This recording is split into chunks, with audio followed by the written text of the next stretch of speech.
Well, in the middle of the global financial crisis, as its parent company in the US fell into bankruptcy, falling production here forced Holden to cut its afternoon shift. But as Simon Royal reports, next Monday the company reinstates that shift to build a local version of its small car and hopefully rebuild its future. For the past fortnight, this has been Tom Webber's morning routine.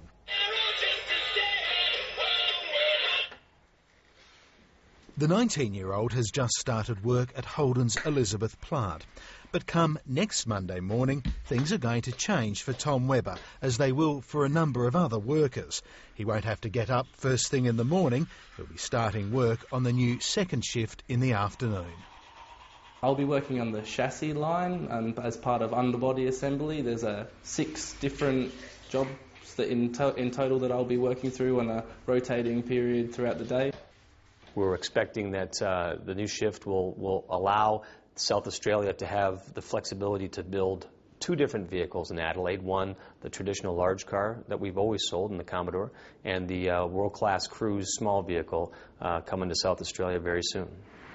In fact, that car, the Cruise, has been here for some time as an import from Korea. Holden says the extra shift adds 50 jobs, but it expects the eventual number to be higher. Without the car being built here, Holden's Mike Devereaux says there'd be no second shift. The future of the second shift is inextricably linked to what was the number 5 selling car in Australia in September, and are very optimistic about its fortunes as a locally produced vehicle. 2 years ago, such talk would have been optimistic indeed, in light of Holden's parent company, GM, losing an outrageous fortune, then filing for bankruptcy, and then needing an even bigger bailout from US taxpayers. I've been with GM for 31 years. I never thought I would see this day. Today marks a defining moment in the history of the General Motors Corporation.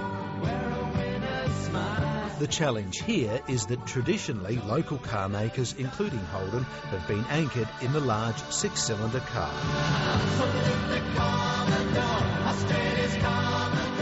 But the big sedan's market share has declined, helping doom Mitsubishi. The Centre for Social Research says 9,000 or 58% of jobs have been lost in the state's car industry over the last decade. Commodore, a great Australian family car.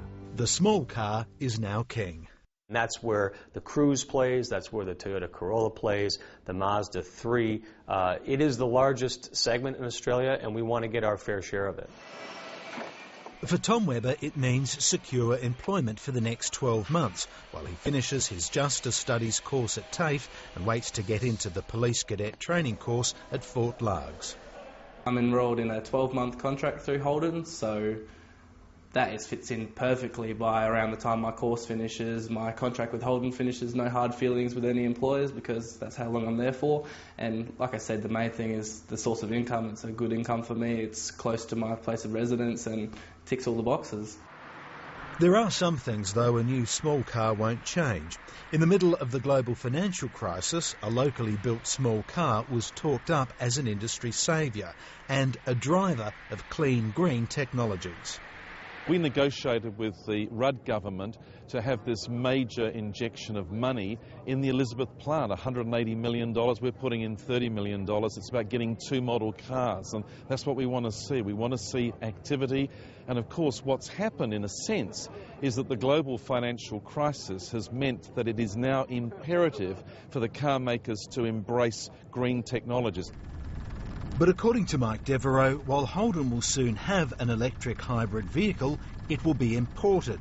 As a local manufacturer, the company will be a passenger rather than a producer of such technology. I don't see a heck of a lot of future for Holden to build an electric car per se here. The market for those vehicles is somewhat limited right now. Never say never. We'll take a look at it in the future, but right now we have an export base out of our Detroit Hamtramck assembly plant, and we will be taking our Holden Volt vehicles from that plant. Mike Devereaux says Holden will be sending a police version of the Caprice to the US next year, but there won't be a return to the days before the GFC, where exports largely drove profitability. They are not the lifeblood of the company. We had a very large reliance on exports before the global financial crisis. We've restructured our business. We have to be set up in Australia to make business building and selling cars in this country. Tom Webber, who now won't have to get up at 5 o'clock in the morning, will be wishing him the best of luck.